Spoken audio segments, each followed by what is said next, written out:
Okay, so I've been working in the shed today, trying to make some progress on my many projects that I have, that I never have the capacity to finish most of them. Just too much on my plate at all times, because I have to have too much on my plate, because I start new projects in the middle of other ones, which funnily enough, today my goal was go in the shed, finish the bee boxes, which are over in the corner over there that are half done. Get them finished and glued and drying. That was my goal today. So naturally, I did something completely unrelated. I started a new project that was way further down my priority list, because I do what's called productive procrastination, where I do things that are productive but that are then not the things that I'm supposed to be doing. So so let me show you what I've done today. I've made this, and you obviously can't see what that is right now. Just a piece of wood, ply bottom, and my genius solution. This is my radial arm saw. It is a very dangerous tool. I've hurt myself with it quite a few times. I have removed safety features from it to make it more dangerous because, why not? YOLO. Because the guard for the blade was broken when I bought it, because it's a very old, busted up tool. It was broken, so I just ripped it off instead of replacing it. So, originally when I designed this shed in my head, my plan was to have the radial arm saw mounted permanently here in the desk, just not removable at all. That plan has completely changed. I have since discovered that I'm far more skilled with the circular saw than I am with this tool. Also, I just believe that the circular saw, it's easier to be precise with the handheld circular saw than it is with this old janky radial arm saw. Just the age of the tool, I don't think it's as accurate as it once was. I think I also am not as practiced with it, and my skill with a circular saw has improved dramatically since I bought this. So I just don't really use it all that often anymore. It's still a useful tool. I still want to have it to use it as a table saw kind of thing, to feed long lengths through it.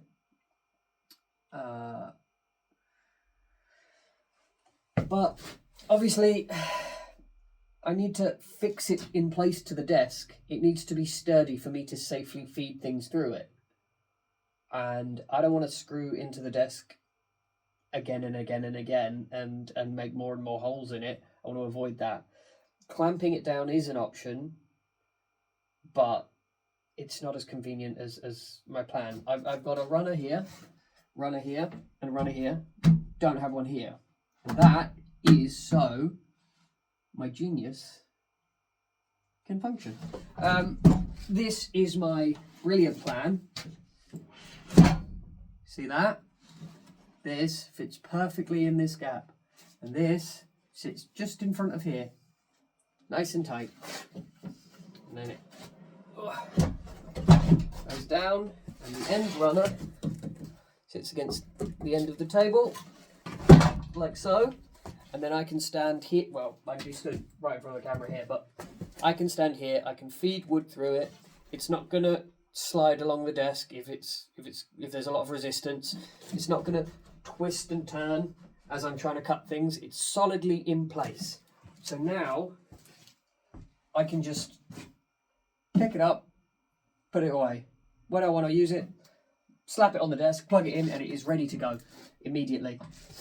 So that is beautiful bit of convenience that I've made for myself.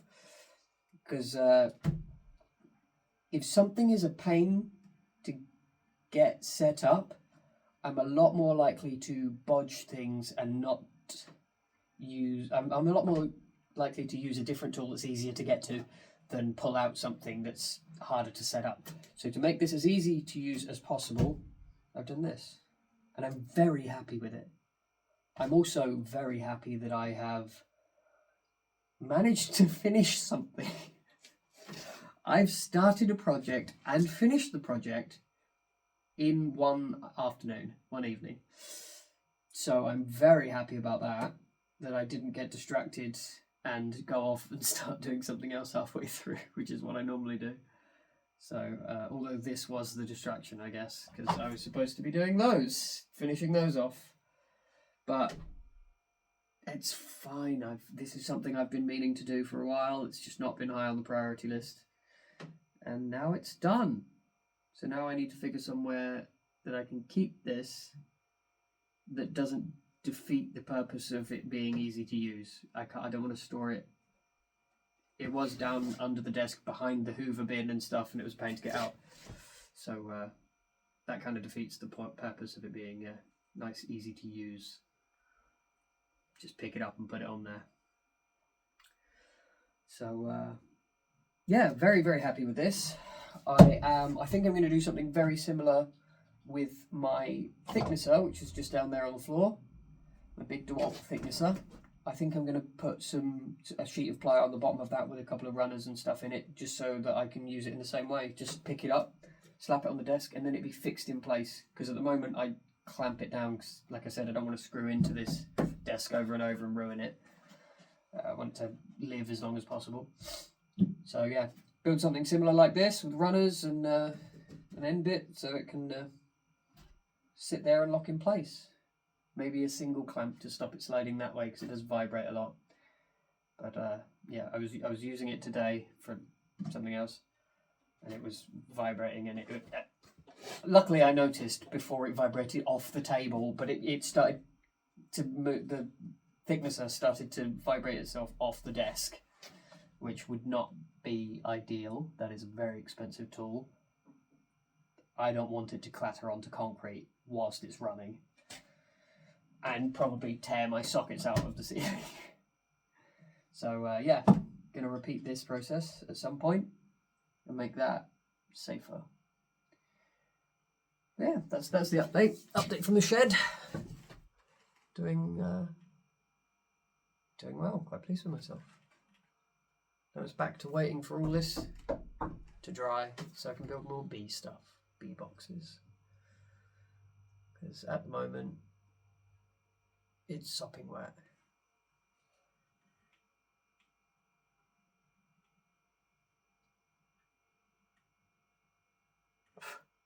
Good way fly. I can actually hear the wood crackling because it's